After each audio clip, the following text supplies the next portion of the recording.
biz burchakning sinusi, kosinusi, tangensi deganda bizlarni ko'zimizni oldimizga bir qancha formulalar kelishi kerak.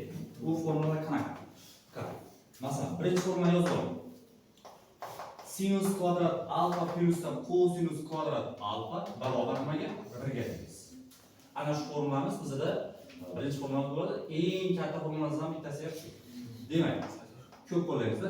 Sinus kvadrat alfa nimaga teng desa, ana bu kosinusni bu yoqqa o'tkazamiz, to'g'rimi?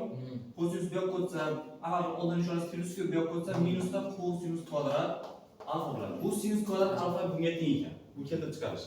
Demak, sinus alfa barobar ana shu kvadratni yo'qotish uchun nima qilardik? Ana bu tomonda nima qilardik? Ildiz yo'q qo'yardik, ha? Ildiz ostida 1 minusda kosinus kvadrat alfa. Bu bizda ana bundan kelib chiqqan formula. Tushundingmi? Endi kosinus alfamizni nimaga ketdik? Shuni o'rnini almashtirganimizga teng. Ya'ni sinus bilan kosinus o'rnini almashtiramiz. Kosinus topgan bo'lamiz. Ya'ni qarang endi. İkinci formulamiz bo'la qolsin bu kosinusni bu yoqqa yozaman, ya'ni kosinus alfa kvadrat yo'q endi. Barobar nimaga? Ildiz ostida 1 minusda sinus kvadrat alfa. Endi bu ham shundan kelib chiqqanda o'zi. Endi biz bu yoqda kosinusni o'tkazgandik-ku bu yoqqa. Endi sinusni o'tkazdim bu yoqqa. 1 minusda sinus kvadrat alfa bo'ldi. Kosinus kvadrat alfa edi-ku. Hozir kosinusni qisqartirib yozdim. Ildiz olsam kosinus alfa kelib chiqadi. Kosinus alfa barobar 1 minusda sinus kvadrat alfa. Tushunarlimi? Demak. Xo'p, bizda endi ikkinchi formulamiz. Bilishimiz kerak bo'lgan formulalardan bittasi bu. Ikkinchi formulamiz bizda bo'ladi tangens alfa ko'paytirilgan kotangens alfa bizda barobar 1 ga. Buni ham isbotlab qo'ydik. Isboti nimadan kelib chiqqan deydigan bo'lsak, buning isboti o'zi tangens alfani nima deb so'radi? Tangens alfani sinus alfa taqsim kosinus alfa deb yozadilar. Biz buni ham boshda yozishimiz kerak ana joyda. Qarang. Tangens alfamiz teng bo'ladi. Sinus alfa taqsim kosinus alfaga teng. Tushundingmi? Kotangens alfa bizda kosinus alfa taqsim sinus alfaga teng. Ya'ni tangensni chapachasi nimaga teng? Kosinus alfa taqsim sinus alfaga teng. Bundan nima kelib chiqadi? Ana buni 1 ekanlik. Ya'ni bizda tangens alfamiz nimaga teng? Sinus alfa taqsim kosinus alfaga. Mana o'sha sinus alfa taqsim kosinus alfa ko'paytirilgan. Endi kotangens alfamiz nimaga teng? Kosinus alfa taqsim sinus alfa. O'rni yo'q qo'yamiz. Kosinus alfa taqsim sinus alfa. Endi buni birligi isbotlanib chiqadi. Kosinus bilan kosinus qisqarib ketadi, o'rtasi ko'paytirish. Sinus bilan sinus qisqarib ketadi, javobi 1 ekanligi kelib chiqadi. 1 plyusda kosinus tangens kvadrat alfa barobar nimaga? 1 taqsim kosinus alfa. 1 plyusda kotangens kvadrat alfa nimaga teng desa, mana desam 1 taqsim sinus kvadrat alfa. Bu nimadan kelib chiqqan desak, bu ham formulada o'zi bu. Bu masalan alamdan kelib chiqqan, masalan tangens deyapti-ku, tangens. Tangens deyapti, tangensimizni pastida sinusga tegmay turamiz, pastida nima bor? Kosinus alfa. Demak, kosinus kvadrat. Tushundingmi? Bu yoqda kotangens deyapti-ku, kotangens maxraji, chunki bu yerda maxraj o'zi deyapti-ku, ikkalasida. Maxrajda nima ketsa? Sinus alfa. Mana sinus kvadrat alfa. Ana buni ikkalasini ko'pchilik o'quvchilar almashtirib qo'yadi-da. Ana shundan muammosi bo'lmaydi. Tushundingmi? Yana bir qancha formulalar bor, asosiylarni yozib oldim. Asosiylarni foydalanadiganlar yozib oldim. Bu yoqda endi qo'llaydigan joyda shuni qo'llab ketamiz. Tushundingmi? Yaxshi bo'lsa. Xo'p, bo'lmasa bir boshqa misollarni ishlashga o'tamiz. Birinchi misolimiz. Kosinus alfa barobar 5 taqsim 13 va deydi u 3pi taqsim 2. Ya'ni ana bu yerda yozib qo'yaman. Mana pastga yozaman. 3pi taqsim 2 va u bizada 2pi orasida yotibdi. Endi savol. So'ragan bizdan tangens alfa va kotangens alfa, ya'ni uzr, sinus alfa va tangens alfa. Sinus alfani topishimiz kerak va tangens alfani nima qilishimiz kerak? Topishimiz kerak ekan. Qanday topamiz? Qaraydigan bo'lsak, 3pi taqsim 2 va 2pi oralig'idagi burchakni so'rayapti, to'g'rimi? ana shu olashdagi qiymatini so'rayapti. Bu yerda bilishimiz kerak bizada ana bu aylanmacha bor, biz ham bilamiz, nima bu? Buni mayli bizada choraklarni bildiradi, ha? Birinchi chorak, ikkinchi chorak, ha? Uchinchi chorak, to'rtinchi chorak. Endi kosinus alfa beradi-ku. Kosinus alfa beradi. Kosinus alfa qaysi choraklarda musbat, qaysi choraklarda manfiy? Birinchi va to'rtinchi choraklarda musbat, qolgan ikkitasida nima? Manfiy. To'g'rimi? Endi kosinus alfamizni beryapti. Bizlar sinus alfani so'rayapti. Sinus alfani qanday topardik? Ana buni formulasini berib qo'ydik. Ya'ni sinus alfa barobar ildiz ostida 1 minusda kosinus kvadrat. To'g'rimi? Demak, sinus alfamizni topmoqchi bo'lsak, sinus alfa barobar ildiz ostida 1 minusda bizda kosinus kvadrat alfa deyapti. To'g'rimi? Vaholanki bizga berib qo'ydik kosinusni necha ekanligini. O'rni yo'q deb qo'yaman. O'rni yo'q deb qo'ysam, bu yerda nima turibdi? Kvadrat turibdi. To'g'rimi? Bu yerda kosinus alfa. Demak, buni nima qilishim kerak? Kvadratga ko'tarishim kerak. Ya'ni 5 taqsim 13 ni cos kvadrat bo'ladi, to'g'rimi? Barobar ildiz ostida 1 minusdan kvadrat ko'tarsam 5 kvadrati 25 taqsim 13 kvadrati 169 bo'ladi ekan. Endi bularga mahraj berishim kerak, to'g'rimi? Birga nechta berishim kerak? 169. 169 dan 25 ayirsa necha bo'ladi? 144 bo'ladi, to'g'rimi? Ildiz ostida yozaman. Bundan buni sirasi ayirdim desam tushunasanmi? 144 taqsim mahrajda necha turibdi? 169. To'g'rimi? Mahraj o'zgarmaydi.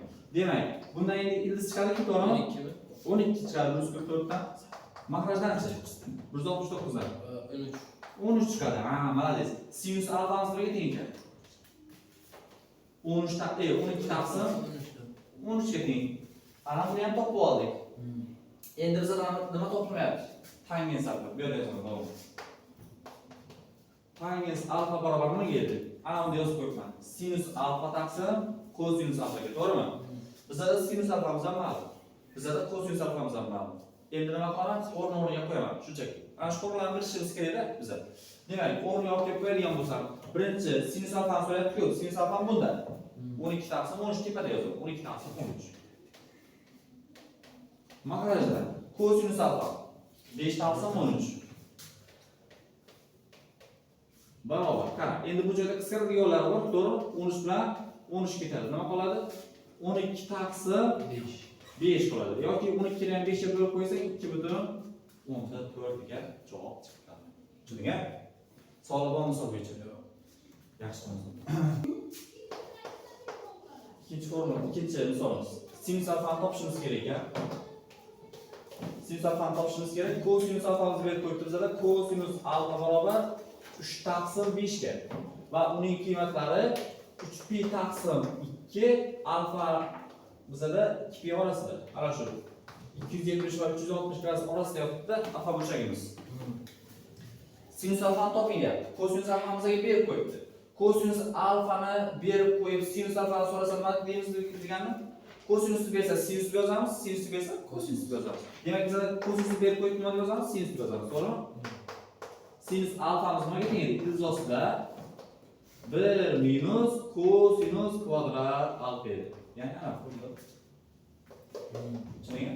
O'rniga olib qo'yaman. O'rniga olib qo'ygan bo'lsam, ildiz ostida 1 minusda 3 taqsim 5 ni cos nimasi? Kvadrat. Cos kvadrat. Barobar. Ildiz ostida 1 minus 3 ni kvadrati 9 taqsim 25. Ha, malades. Ana bunga mahraj berishim kerak, 25 dan. 25 dan 9 ayirsam necha qoladi? 16. 16 taqsim 25. Bundan necha chiqadi? 4 taqsim 5. Demak, bizda javob sinus alfa barobar 4 taqsim 5 yoki 5 dan 4. Tushundingmi? Ana bu bizda nima bo'ldi? Javobi bo'ldi. Misol. Qanday bo'lsa yozamiz.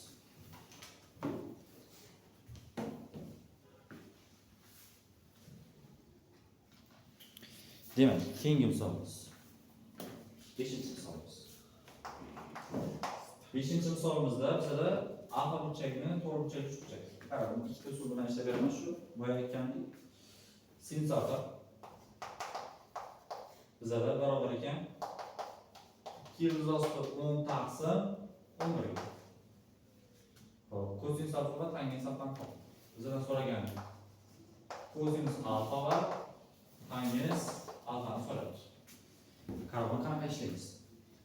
Sinus alfani bersa, nima degani? Kosinus alfa deb yozamiz deganimi? Sinus beradi, kosinus deb yozamiz. Kosinus alfamiz nima teng? Yuz ostida 1 minusda sinus kvadrat alfaga teng, to'g'rimi? Demak yozamiz. O'rniga olib qo'ydik. 1 minusda sinus kvadrat alfa, ya'ni ana buni nimasi? Kvadratga ko'tarilgan, ya'ni 2 yuz osti 10 ni taqsim 11 ni kvadratga ko'tarilgan. Bundan kelib chiqadi 1 minusda 2 ning kvadrati 4. Yuz osti 10 ni ham kvadratga ko'tarish kerak, Po'lning qoidasi bo'yicha. Ildiz bilan kvadratni qisqa bitirda 10 qoladi. 4 ni 10 ga ko'paytirsam nima bo'ladi? 40, to'g'rimi? Maqsadda 11 ni kvadrati 120. Malades. Endi 121 bunga mahraj 5 kerak, to'g'rimi? 121 dan. Endi bundan kelib chiqadi. Ayirib qo'yaman. 121 minusdan 40. 121 minusdan 40 80. taqsim to'g'ri, 80. 121. Bundan kelib chiqadi 81 taqsim 121 ekan. 81 dan 2 chiqarsam 9 taqsim 11 ekan, to'g'rimi? Demak, bizda kosinus alfamiz chiqdi, ya'ni kosinus alfamiz bunga teng bo'lsa, endi tangens alfani so'raydi. Tangens alfamiz nimaga teng? Sinus alfa taqsim kosinus alfa da formulasi. Sinus alfamizni berib qo'yibdi bizga, to'g'rimi? 2 yuz ostida 10 taqsim 11 maqtajda endi kosinus alfamiz ham bizga chiqdi. 9 taqsim 11 ekanligi. 11 bilan 11 ketdi. Nima qoldi? 2 bilan 2 yuz osti 10 taqsim 9 qoldi. Tangens alfamiz ham qiymati chiqdi. Endi bizdan so'rabdi, 3 burchak usulida yeching debdi buni. 3 burchak usulida ham yechsa bo'ladi buni. 3 burchak usulida yechadigan bo'lsak, ikkinchi usul, bu birinchi usul bo'lsa, ikkinchi usul. To'g'ri burchak, 3 burchak chizib oladi.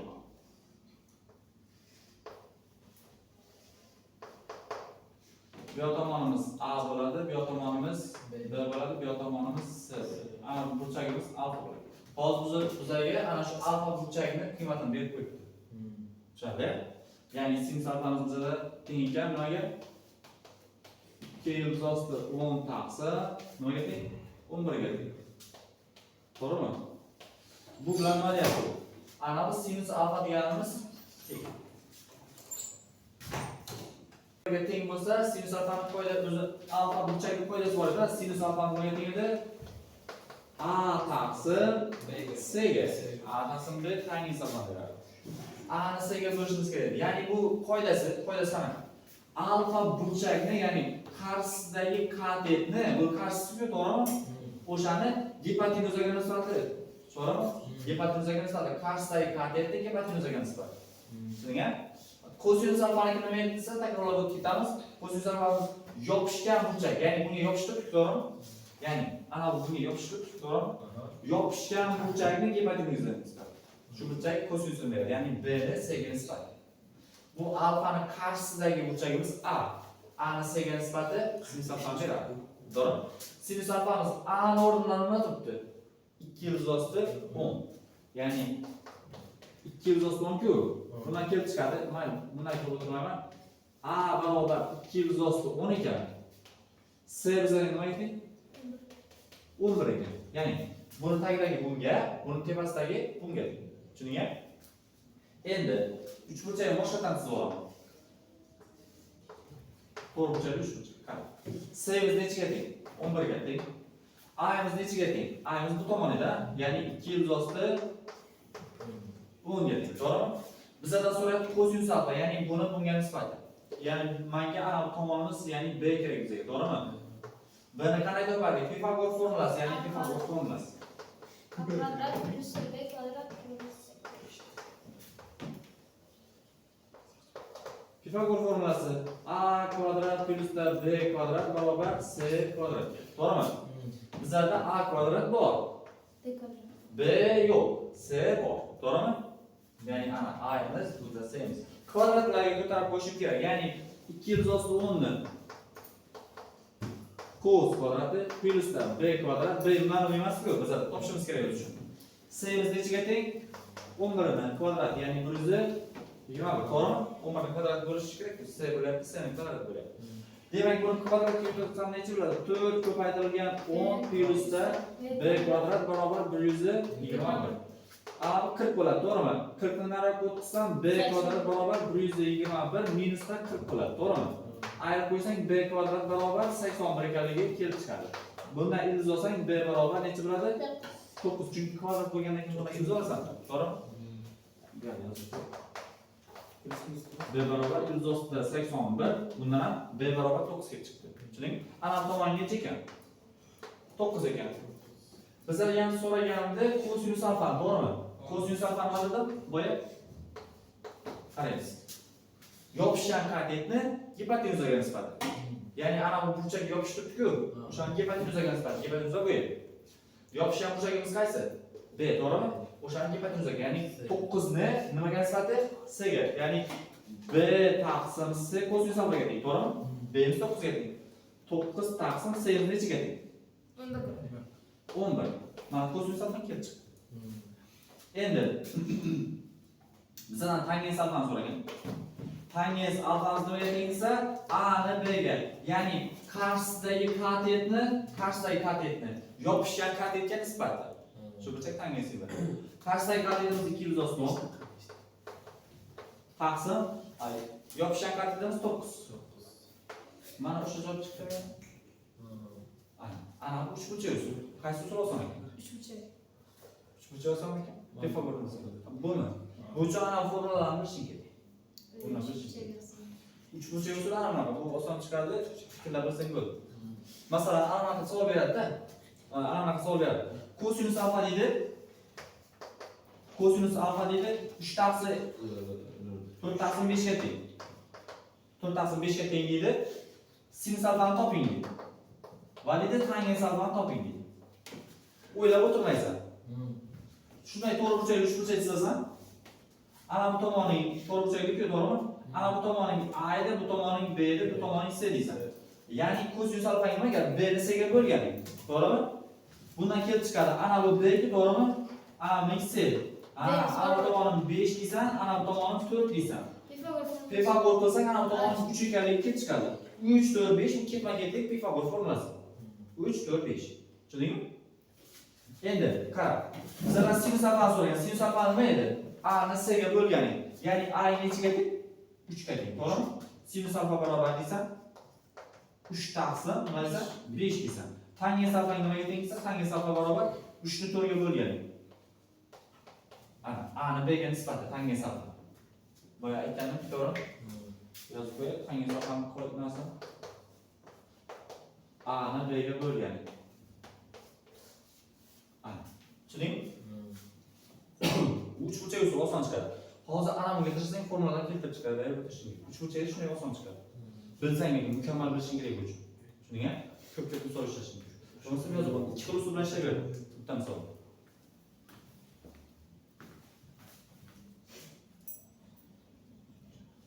Yaxshi. Qaraymiz. Ana shuni qiymatini so'radi. Buni qiymatini topishimiz uchun bir ajoyib foydamiz bor do'stlar. Qanday deydigan bo'lsak, ana bu joyda yozaman. Tangens alfa ko'paytirilgan tangens alfamizni qiymati nimaga teng edi? 1 ga teng edi, qarang. Tangens alfani topib olsam nimaga teng? Tangens alfamiz 1 taqsim tangens alfaga. Bu ham bitta formula qarasang bo'ladi. Tangens alfa nimaga teng? 1 taqsim tangens alfaga. Tangens alfa nimaga teng desa 1 taqsim tangens alfaga. Ya'ni bu tagiga tushadi-da buni. Tushunding? Ana shu formuladan kelib chiqadi. Asoslarni yozib berdim-ku.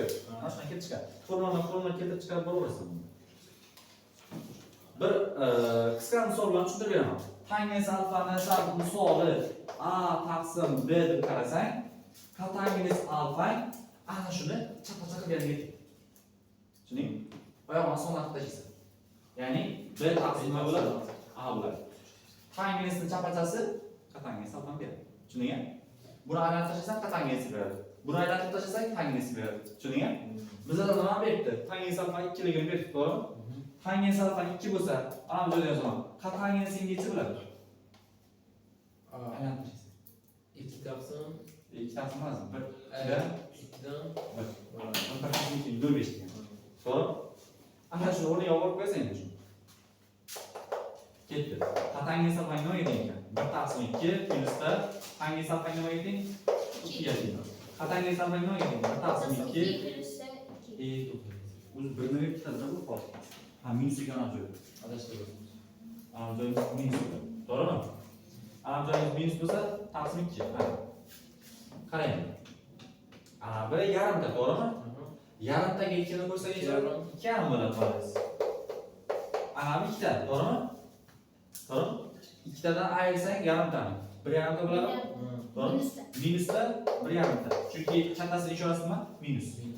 Demak, 2,5 nima bo'lsa bo'ladi?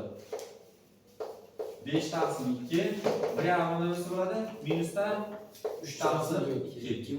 Bu bilan bu qisqa ketadi, to'g'rimi? Javob 5 taqsim 3 bo'ladi. Yoki bo'lmasa davrda 1,5. Minusdasiz. Ha, minus minusda 5 taqsim 3 bo'ladi. Tushundingmi? Mana shu hisob kitobni ketadi bu yoq.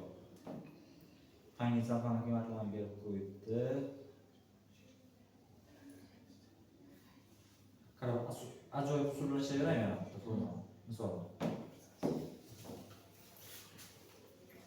Qarab, 10-misolimiz. 10-misolimizda qangi safa 4 taqsim 5 ga teng ekan. Bizdan so'rabdi. Sinus alfa plyusda kosinus alfa taqsim sinus alfa plyus minus ekan. Minusda kosinus alfaning qiymati. Qarab. 2 xil usul ishlasang bo'ladi. 3 burchak usul. Tangens kvadrat alfa plyusda tangens kvadrat alfa barobar qiymat kerak. Ana shu. Qanday oraliqni bermaganimizga qaraymiz. Bu uchun ana buni nima qilishim kerak? Kvadratga ko'tarib yuborishim kerak. Ya'ni tangens alfa plyusda tangens alfa barobar 3 ni kvadratga ko'tarib yuboraman. Kvadratga ko'tarib yuborsam nima hosil bo'ladi? Nima o'tirish bu? Misolni ishlab qo'lingni uzatib o'tirishing kerak. Qarang, kvadratga ko'tarib yuborsam a plyusda b ni qas kvadrati bo'lib beradimi? Ya'ni tangens kvadrat alfa plyusda 2 ta edi, to'g'rimi? Formula bo'yicha. Tangens alfa ko'paytirilgan katangens alfa plyusda katangens kvadrat alfa barobar, ya'ni 3 ning kvadrati 9 bu yerda bo'ladi. O'zi formula bo'yicha tangens alfa bilan katangensni ko'paytmasi nimaga teng? 1 ga teng mana deysiz. Yozaman. Tangens kvadrat alfa plyusda endi bu 1 ku, to'g'rimi? Plyus 2 ku. Naryoqda katangensi bu yoqqa o'tkazib yozaman. Katangens kvadrat alfa ku. Plyusda nima bor? 2 ko'paytirilgan 1 2. 2 ni naryoqqa olsam tangens kvadrat alfa plyusda katangens kvadrat alfa 7 ekanligi kelib chiqadi. Ana so'ragan narsasi mana topib qo'ydik. Tushundingmi? Yaxshi. So'ralammi? Qolgan hammasi shunga o'xshagan bo'lsa, tashlab ketaman. Rozi bo'lsin. Ajoyib, nimalar hammasi taklif. Nechta mavzu o'tdingiz o'zi? Bitta mavzu. Qarang. Bitta mavzuni ham o'zi asosiy mavzuga kiritib. Keyingi mavzuga o'tamiz bo'lmasa. Trigonometrik ayniyat. Trigonometrik ayniyatning asosi bundan oldingi formulalarimizga asoslangan bo'ladi. Ya'ni bundan oldingi formulalarimizni bunda qiynalamiz. Ya'ni tangens alfa bilan katangensni ko'paytmasi 1 ga tengligi, ya'ni masalan sinus kvadrat alfani kosinus kvadrat alfaga qo'shsak birligi, xuddi ana shu bilan bog'lanib ketadi bu yoqdagi jarayon. Qaraymiz bo'lmasa. Ayniyat isbotlaymiz debdi. Birinchi misolimiz. Ayniyat qanaqa isbotlaymiz? Ana bu formulaga qarasak bir narsani beryapti. Bu nima?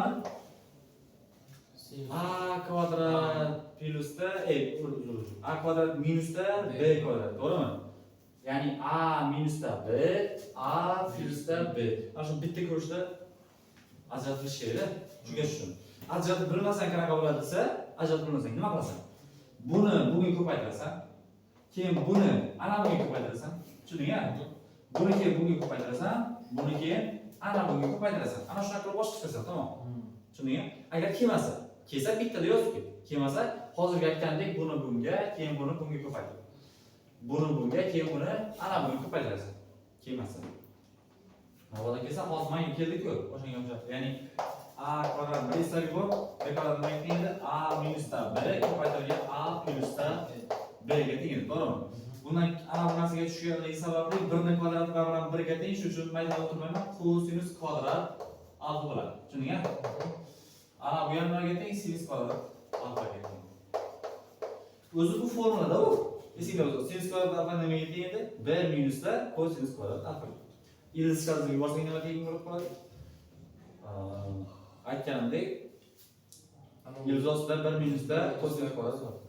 Maydalab ishlaveraymi? Maydalaymiz. Qaraymiz. Hozir ana buni maydalaydigan bo'lsam, 1 ni maydalaydigan bo'lsam, 1 nimaga teng?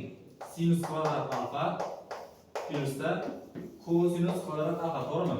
Ana minusda nima? Kosinus kvadrat alfa barobar sinus kvadrat alfa, to'g'rimi?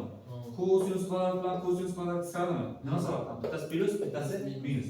Nima kelib qoldi? Sinus kvadrat alfa barobar sinus kvadrat alfa. Isbotlandimi? Ya'ni ana bu 1 ni nimaga teng ekanligini bilishimiz kerak. Ana bu joyimiz uje 1 ni beradi-da. Tushundingmi? Sinus kvadrat alfa plyus kosinus kvadrat. Aynyapti. Xo'p, bu masalan ifodani soddalashtirdik. Ikkinchi misolimiz. Kosinus alfa ko'paytirilgan tangens alfa minusda 2 sinus alfa. Soddalashtirishimiz kerak ekan. Bu joyda bilishimiz kerak bo'lgan narsa, ana bu tangens alfa nimaga teng edi? Sinus alfa taqsim kosinus alfaga. Ana shunga teng edi. Demak, boshladim. Kosinus alfa ko'paytirilgan tangensiga yo'l tashlayman. Ya'ni o'zimiz holatga, ya'ni sinus alfa taqsim kosinus alfa holatiga o'taman, minusda 2 ta sinus alfa barobar. Endi kosinus bilan kosinus chiqarib ketadimi? Nima qoladi? Sinus alfa minusda 2 ta sinus alfa. Bu bilan bu bittasi ketadi, ayirib yuborsa. Minusdan nima qoladi? Bitta sinus alfa. Malades. Bitta sinus alfa. Tushundingmi? Keyin emas, ishlash kerak faqat. Son qiymatini toping. 3-misolimiz. Sinus kvadrat alfa minusdan 1 taqsim 1 minusda kosinus kvadrat alfa. Bunda deydi alfaning qiymatini yozib qo'yibdi, ikkitasini olib. Boshda soddalashtirib olaman, keyin o'rniga olib qo'yaman. Boshda soddalashtirib, keyin o'rniga olib qo'yaman. Demak, boshladik. Xo'p. Bu joyda turli xil usullar ishlasa bo'ladi. Ya'ni ana bu birlarni nima qilsa bo'ladi? Maydalab yuborib ishlasa bo'ladi. Maydalab. Tushundingmi? Yo'q, maydalab yuboradigan bo'lsak, yoki bo'lmasa shunchaki o'rniga olib qo'ysang ham bo'ladi, farq yo'q. O'rniga olib qiymatini topsang ham bo'ladi.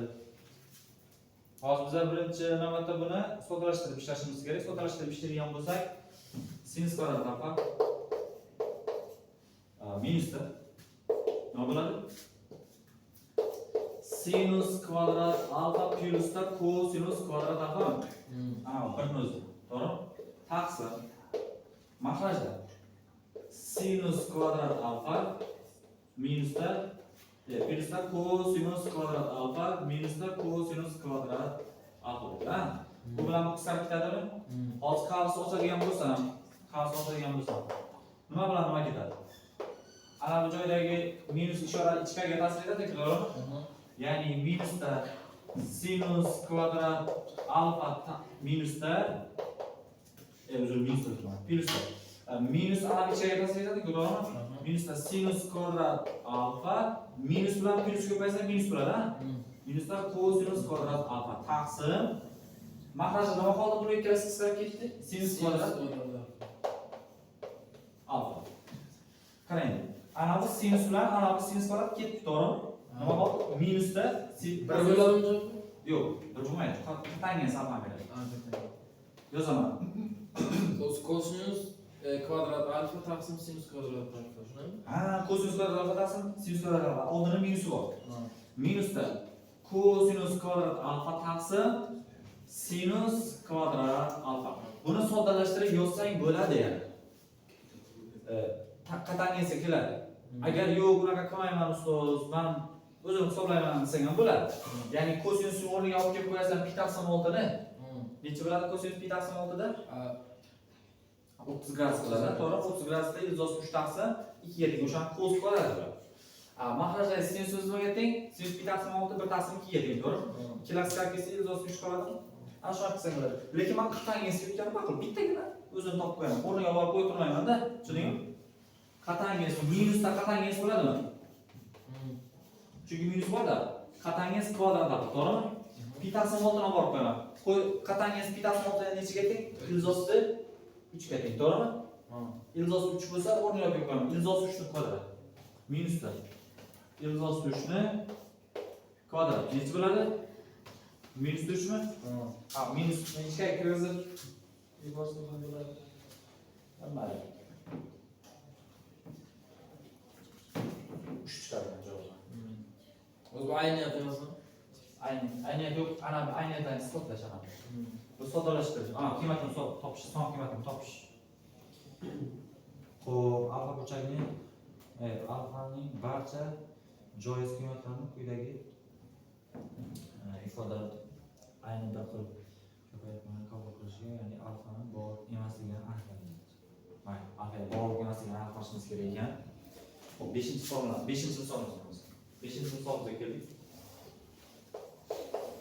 5-misolimizda 1 plyusda tangens kvadrat alfa ko'paytirilgan kosinus kvadrat. Kosinus kvadrat. Bu ham son qiymatini topishimiz kerak ekan. Son qiymatini bor emasligini topishimiz kerak. Ayni jarayonni qaraymiz. O'zi buni formulasi bor edi, to'g'rimi? Nima edi? 1 plyusda tangens kvadrat alfa nimaga teng edi o'zi? 1 taqsim kosinus kvadrat alfaga teng, to'g'rimi? 1 plyusda tangens kvadrat alfa nimaga teng edi? 1 taqsim sinus kvadrat alfaga, to'g'rimi? Hozir o'rniga olib qo'yaman. Bu narsani ana bunga tengligini isbotlaganman, to'g'rimi? Ya'ni bu bizga 4-formulamiz, ana bu 5-formulamiz edi-ku, to'g'rimi? Demak, buni o'rniga olib kelib qo'yaman. Ya'ni 1 taqsim kosinus kvadrat alfa ko'paytirilgan kosinus kvadrat alfa edi, to'g'rimi? Bu bilan bu qisqarib ketadimi? Nima degan javobimiz qoldi? 1 degan javobimiz qoldi. Ana buni davomi bunda. Tushundingmi? Yaxshi. Xo'p, o'xshashlari bor. O'xshashlarni tashlab ketaman. O'xshashlarni asta o'zing bir narsa ishlab qo'yasan, xo'pmi? Xo'p. 8-misolimiz. Shu oxirgi misolimiz bo'ladi. Yo'g'ini aniq qilasiz. O'zing ko'rib chiqasan, xo'pmi? Bir xil ekan. Sinus alfa minusda kosinus alfa barobar 0.6 bo'lsa deydi, bizlar topishimiz kerak ekan sinus alfa va kosinus alfani ko'paytmasi. Sinus alfa ko'paytirilgan kosinus alfani nima qilishimiz kerak? Topishimiz kerak. So'ragan misol shu. Demak, men shu turishini hozir kvadratga ko'tarib yuborsam, ya'ni sinus alfa minusda kosinus alfani 0.6 ga tengligini bilib, men nima qilaman? Kvadratga ko'tarib yuboraman, ikkala tomonini ham. Tushundingmi? Bir tomonni ko'tarib, bir tomonni ko'tarmasdan qo'ymasak, ikkala tomonni ko'tarib yuborasiz. Demak, ana buni a minusda b ni cos kvadrati bo'yicha yoyib yuboradigan bo'lsam, nima hosil bo'ladi? Sinus kvadrat alfa minusda 2 ko'paytirilgan sinus alfa ko'paytirilgan kosinus alfa plyusda kosinus kvadrat alfa barobar nimaga teng? 0.6 dan cos kvadrat nima bo'ladi? 0.36 bo'ladi-da, to'g'rimi? Endi sinus ana bu ikkalasini yonma-yon yozsam kim ushadi? Hech kim, to'g'rimi? Buni bu yoqqa yoniga olib o'taman. Ya'ni sinus kvadrat alfa qara. Ana buni bu yoqqa olib o'tdim. Ya'ni plyusda kosinus kvadrat alfa. Tenglikda emas-ku. Oldin ishorasi plyus, o'sha plyusni yozib ol. Shunchaki o'rnidan nima qildim-da? Minusda 2 ko'paytirilgan sinus alfa ko'paytirilgan kosinus alfa barobar ham 0.36 36 ga. Qara, ana bu formula bo'yicha nimani beradi? Kosinus kvadrat alfa plus 1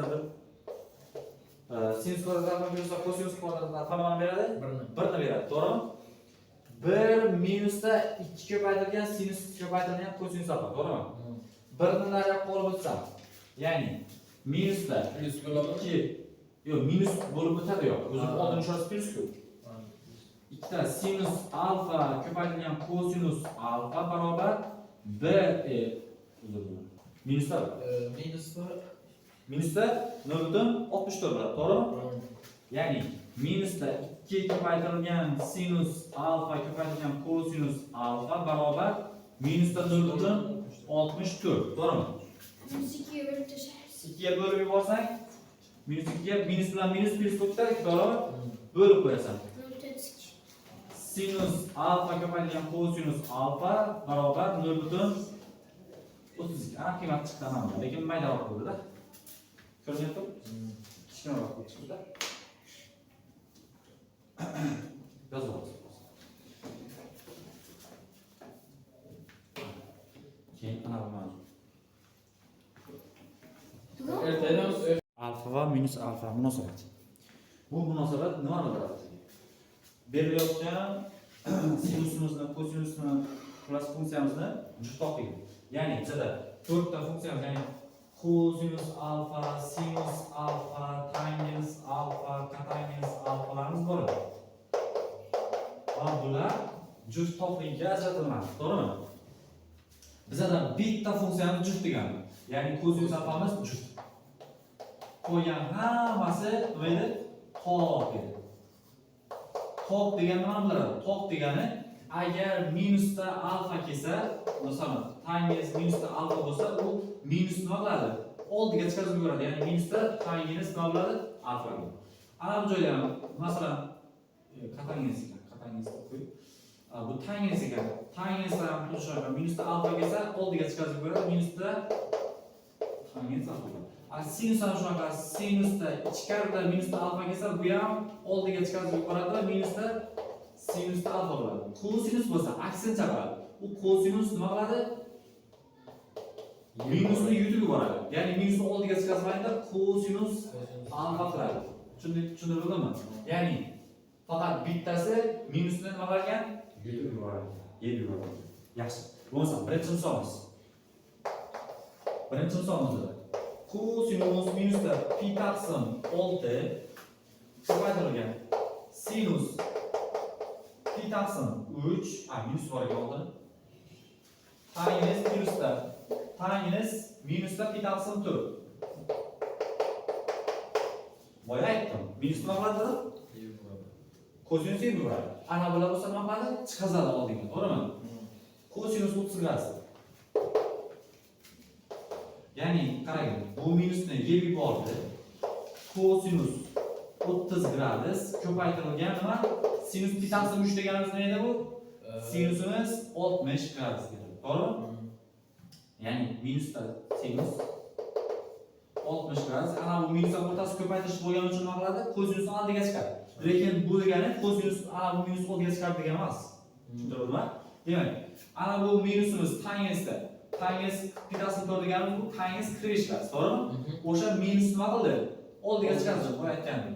Minusda, ya'ni minus bilan plus ko'payib minus qilib qo'ydi. Tangens 45 gradus. Bular qiymatlarini yozib chiqargan bo'lsam, ana bu minusni oldiga chiqardim. Kosinus 30 dan necha keting? Kosinus 30 dan. 3 taqsim 2 ga teng, to'g'rimi? Sinus 60 dan necha keting? Ko'paytirilgan 3 taqsim 2 ga teng. Chaqasiz bo'lib keladi, almashib keladi. Minusda tangens 45 dan necha keting? 1 ga teng edi. To'g'rimi? 3 ga ko'paytirib yuborsam 3 bo'ladi. Ildizlar yo'qolib ketadi. To'g'rimi? 2 ni 2 ga ko'paytirsam 4 bo'ladi. Minusda 1. Endi bunga 4 tadan mahraj berib soddalashtirib oladigan bo'lsam, 4 ga 3 ni qo'shsam, chunki ikkalasi ham minus-ku. Qo'shib yuboraman. 4 ga 3 qo'shsam 7, minusda 7 taqsim necha bo'ladi? 4 degan javobimiz nima qilar chiqar ekan. Tushundingizmi? Savol bormi misol bo'yicha? Ikkinchi misolni o'tamiz bo'lsam, hammasi bir xil. Hammasi bir xil.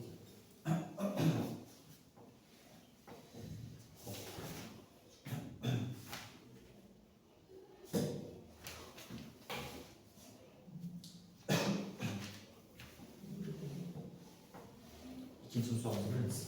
Oldin soddalashtirib olamiz, keyin o'zi soddalashtirish so'raydi. Ifodani soddalashtirishimiz kerak ekan. Ikkinchi misolimiz. İkinci misolimizda tangens minusda alfa ko'paytirilgan kosinus alfa plyusda sinus alfa barobar. Qaraymiz. Tangens alfa nima qiladi? Oldiga chiqarib yuboradi. Minusda tangens alfa ko'paytirilgan kosinus alfa plyusda sinus alfa barobar. Birga Yo'q, tangens bilan qatangens ko'paytirib birga teng. Tangens nima deb yozsa bo'ladi? Minusda sinusda alfa taqsim kosinus alfa ko'paytirilgan kosinus alfa plyusda sinus alfa barobar. Ana bu joyda kosinus bilan kosinus nima qiladi? Qisqaradi. Minusda sinus alfa plyusda sinus alfa. Bittasi minus, bittasi plyus nima qiladi bular? Ayrilib ketadida 0 degan javobimiz chiqadi. Bo'shlik bilan bo'lmaydi. Yo'q, birdan mana aylanadi gapda 1 minus 1 minus 1 deganimiz izlanmay keting. Xo'p. 3-misolimiz. 3-misolimizda kosinus kvadrat alfa minusda sinus kvadrat alfa taqsim mahrajimizda yozib qo'yibdi. Kosinus alfa plyusda sinus ichkarida minus alfa. Plyusda rozi bo'lsang bu yerda yozaman. Pastda yozaman. Plyusda ana qo'ysam alohida bo'lib turadi, ha? Ajratib. Plyusda tangens minusda alfa. Xo'p, ko'paytirilgan kosinus minusda alfa.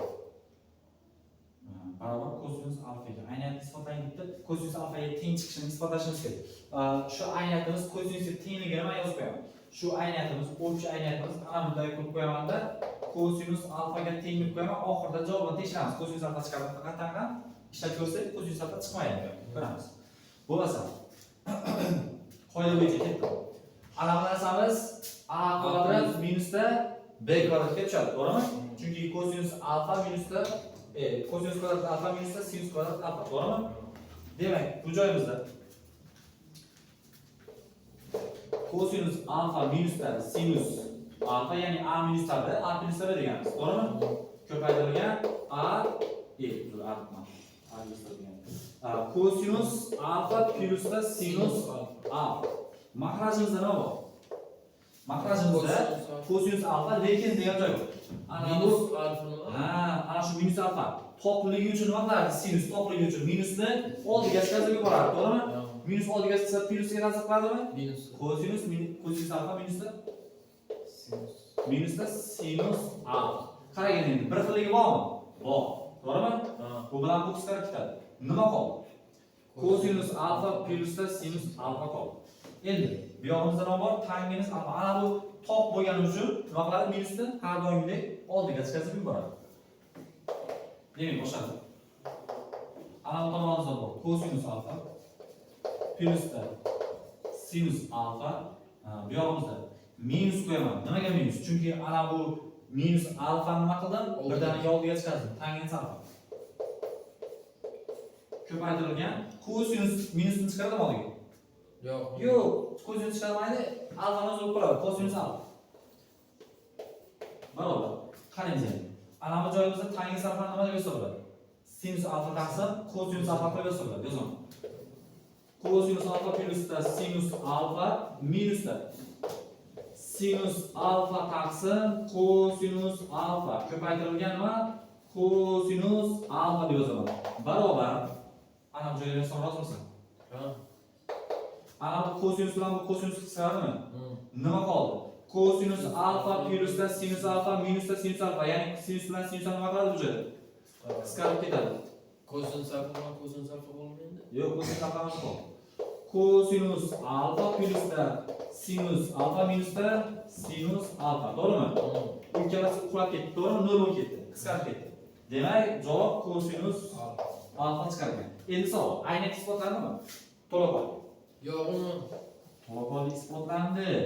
Chunki kosinus alfa kosinus alfaga tengligini isbotlashimiz kerak-ku o'zi. Kosinus alfa sistem sonimiz o'zi ham. Demak, bizlar ayniyatni to'liq ko'ramiz. Ayniyat o'zi nima edi? O'sha Tenglikdan chap tomondagi ifodamiz, tenglikdan o'ng tomondagi ifodamizga teng bo'lsa, bu ayniyat deyiladi.